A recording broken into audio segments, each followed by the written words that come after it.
Dos puntos. Estoy como completamente emocionadísima con el libro que voy a hablar hoy, porque quiero hablar de este libro hace muchísimo tiempo, porque literalmente es uno de los mejores libros que leí en mi vida, y me parece que es un libro que todo el mundo debería leer de base, y se debería leer en los colegios secundarios, y yo sé que digo eso muy seguido, pero este es importante para mí en serio, y se llama Heart of Darkness, o Corazón de las Tinieblas, del señor Joseph Conrad, y es un libro espectacular. Recuerden que estamos hablando de viajes. Y lo que hizo Joseph Conrad, que es un escritor británico, fue escribir sobre las campañas imperialistas del Reino Unido en África. Y por eso lo traigo por el concepto de viaje. Porque lo que empezamos a tener en esta novela es un narrador que está encima de un barco contando la historia de cuando tuvo que ir a África a buscar a un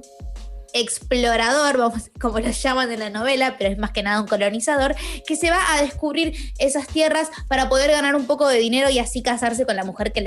la que quería casarse. Y lo que descubrimos a lo largo de la novela es el horror de las campañas inglesas en los países africanos. Lo que a mí más me interesa de esta novela, que me parece que por eso es tan buena, más allá de entender un poco el contexto imperialista y de colonialismo y entender también lo terrible que fue realmente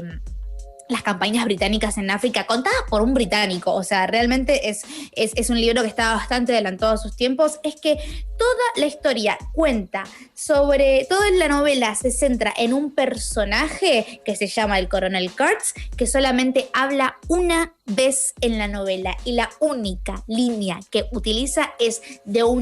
tiene un poder narrativo que es espectacular, porque toda la novela nos estamos armando una imagen de este personaje que es el Coronel Kurtz, que de repente todos los nativos del pueblo en el que están buscándolo le tienen mucho respeto, y se deja entrever que él ha sido completamente sanguinario con toda esta gente, que está enfermo en una de las casas de la tribu, que cuando llegas hay cabezas en palos puestos en la puerta, que un montón de cosas completamente distintas, pero nunca lo escuchamos hablar al señor Kurtz, que es el protagonista de esta novela, hasta que antes de morirse lo mira al narrador, a la persona que lo fue a buscar, y le dice el horror, y se muere, dándonos a entender que todo lo que hizo y lo que vivió en esa expedición es terrible y es completamente horrorosa. Y si lo que les estoy diciendo les empieza a sonar un poco similar, es porque Apocalypse Now, la película de Coppola, que habla sobre la guerra de Vietnam, en realidad es un retelling de este libro, simplemente que en vez de estar sucediendo en África, sucede en Vietnam, y en vez de ser colonialismo, es guerra y los Estados Unidos. O sea, entiendan que este libro es fuertísimo, me parece muy interesante y muy fundacional para poder empezar a entender un montón de literaturas que vinieron después de esto, porque después de esto, este libro que denunció justamente los problemas del racismo, del colonialismo, el señor Chinua Achebe, que es un escritor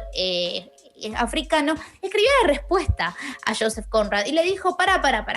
porque vos, aunque estés escribiendo esto y lo estés denunciando, no dejas de ser un blanquito británico, y yo, desde mi punto de vista africano, te voy a hacer la respuesta de cómo en realidad sucedieron las cosas. Y escribió Todo se desvanece, o Things Fall Apart, que lo quita de un poema de William Yeats, que habla de la segunda venida del anticristo al mundo, que empieza diciendo en una espiral que no para de caer, las cosas se desvanecen, el anticristo va a volver al mundo, diciendo que los británicos fueron como la segunda venida del anticristo para las comunidades africanas. Digo, realmente un libro muy espectacular que se puede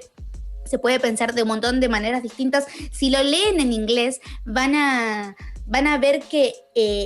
si bien es un libro que denuncia racismo, es un libro también que es muy racista, porque nunca habla de los nativos de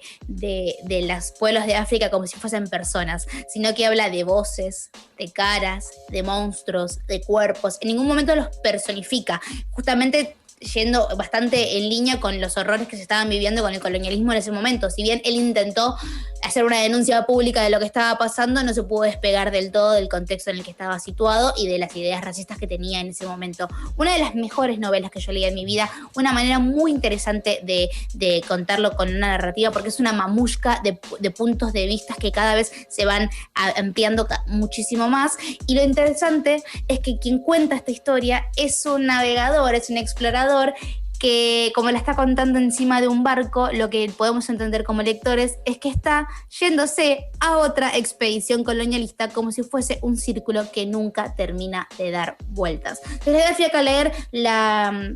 interpretación que hizo Coppola de Apocalipsis Now. Es espectacular y está bastante bien interpretada la novela, pero por favor lean, que siempre leer les va a abrir mucho más la mente que ver una película. ¿Qué mierda es esto? Se puede ver por el